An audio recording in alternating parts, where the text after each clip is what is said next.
In last week's episode, I left you here, like this, abruptly as always, but in this episode, it meant that I had to get packed down and make the journey to Stansted Airport. Ooh, that was a tow bar. Now, I had to pick my girlfriend up. But what I wasn't ready for was the journey through London and how busy it was even at 2 o'clock in the morning. Carnage. So, sit back, enjoy, and welcome back to Jake's Journey, mate, the van life episode where I decide to drive through London.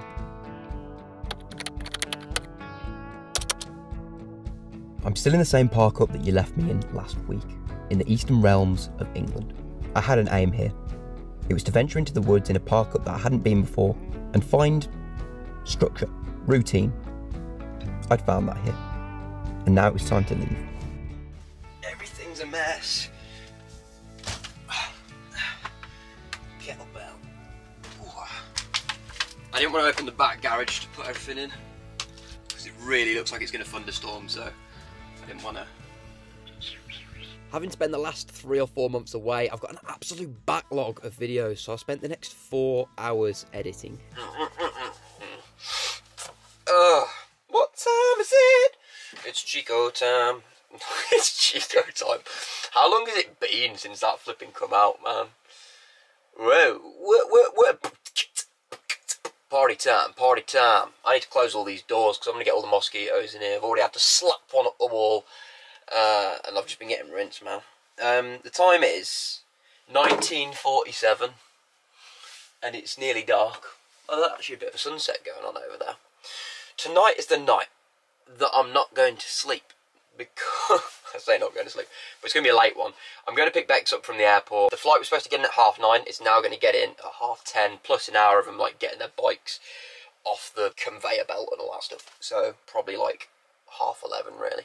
But there's a McDonald's around the corner, so I'm going to go and chill there, because you only get like an hour to chill, like in the Stansted short stay thing. After that it's like flipping £10 a minute, so I'm going to be driving till about 1 in the morning tonight, which is fine. That's a mosquito. Oh, no, I missed it. There it is. Fuck. I've been working,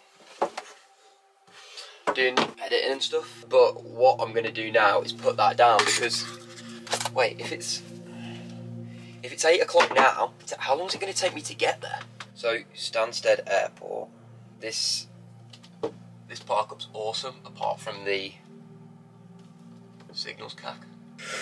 Oh no, I'm not tired. I need to eat some like lunch, because I went to sleep purposely really late, like 2:30 last night, because I knew that I wanted to have a lie-in, because I knew that I'd be up super late tonight. It's 1 hour and 3 minutes, which means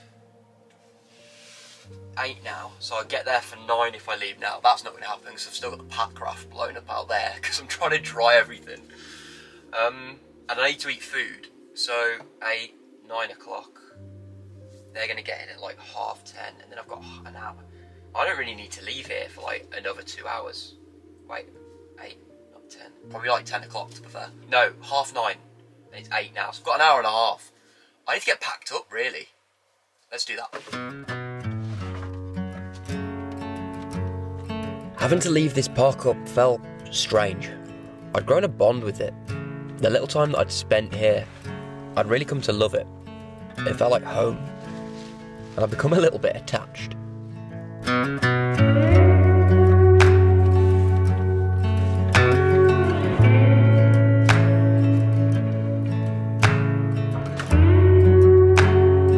I knew that later this evening I'd be able to see my girl, and that made me pretty excited. And the drive out of here, although I knew it'd be rocky and bumpy, always gives me an excitement. In a small SUV, these bumps would feel like nothing, but this boat of a vehicle really made it an adventure.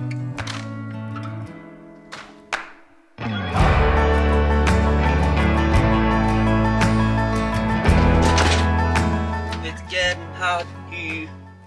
Right, mosquitoes are bouncing around, and I don't like them.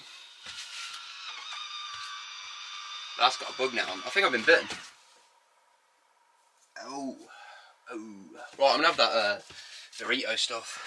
Oh, burrito bowl. Right, I've got more than enough for here. I'm too tired for this.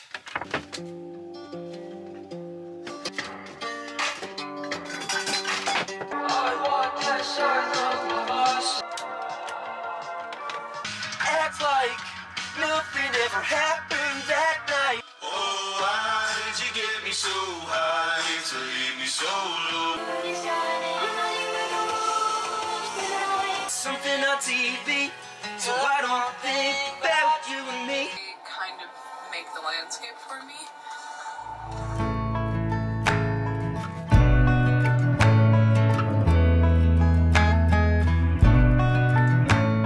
Super, hopefully this isn't gonna give me food poisoning. Like, the beef should be fine, but it's like that packet rice, and I'm like, you shouldn't really reheat that, I don't think, after doing it the first time, but I've like got it real hot, because I know rice is a bit carnage. So, I think I've done this before. I don't know. Wish me luck. Becky, you've got to drive, and I'm just sat on the toilet in the back of the flipping van. That would suck. They've literally been flying for like 20 hours, I think. Probably about that. And that is not fun. So they're going to be like tired when they get here. And then we've got to get the bikes in here in big boxes. We had to get them out on the way out.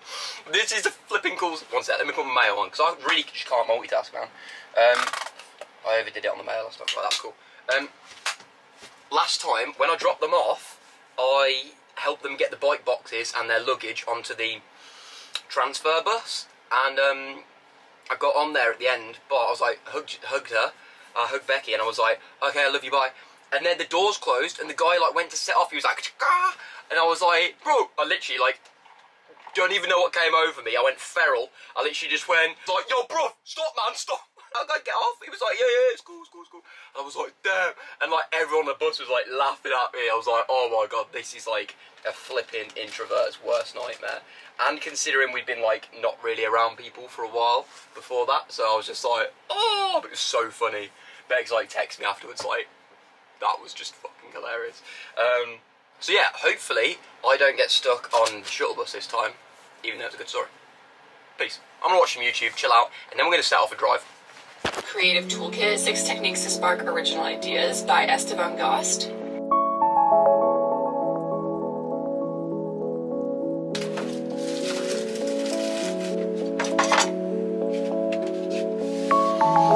Come on, dudes. Let's get the heck out of here. I don't want to leave. Let's go.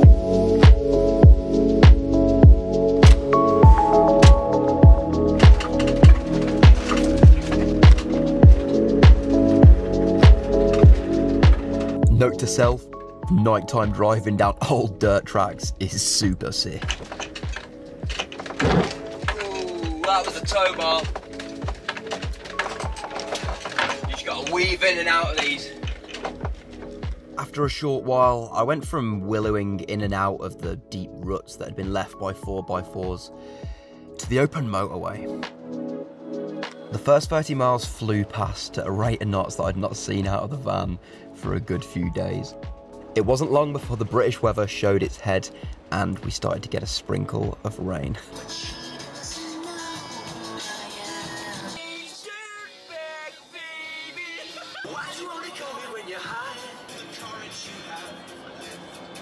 But he keeps on forgetting what he wrote down the whole crap.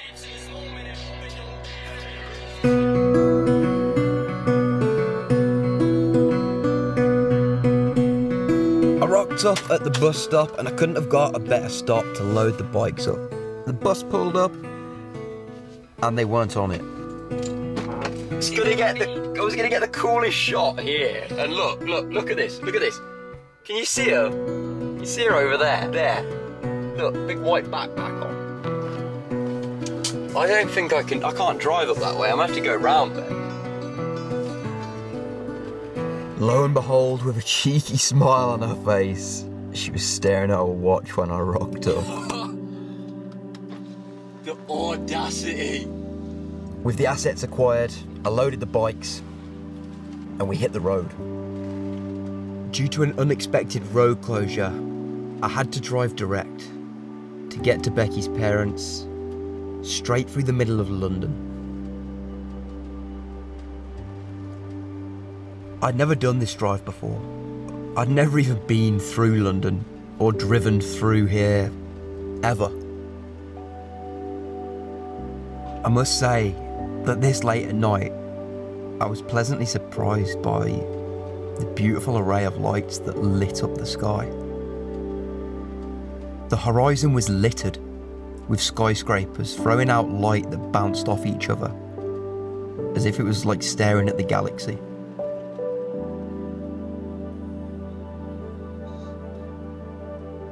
Before long, the raindrops reappeared on the windscreen, just to match the masses of cars as well, that I wasn't expecting to see at half three in the morning. London's a busy place, and I will not be coming back here in daytime hours. Driving my canal barge of a van between these very narrow lanes, followed by the constant unease that it takes to idle the engine at 20 miles an hour, and the multiple police cars that had zoomed past every 5 minutes. This was a place of anxiety. I must say that however much concrete there was, I was in absolute awe when we turned the corner round onto London Bridge.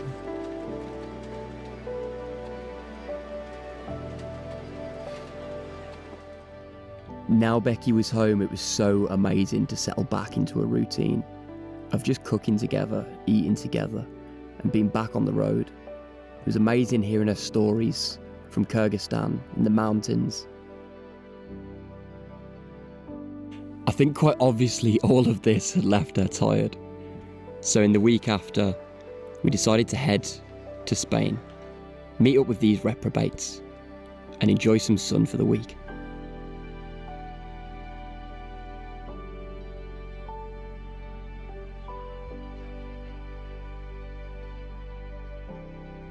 For the record, it did finally get sunny, and we did manage to capture some rays. But for now, that's the end of this video. Someday I'll give you a decent outro. Thank you so much for my patrons, and thank you so much for all of you. I'll see you next week.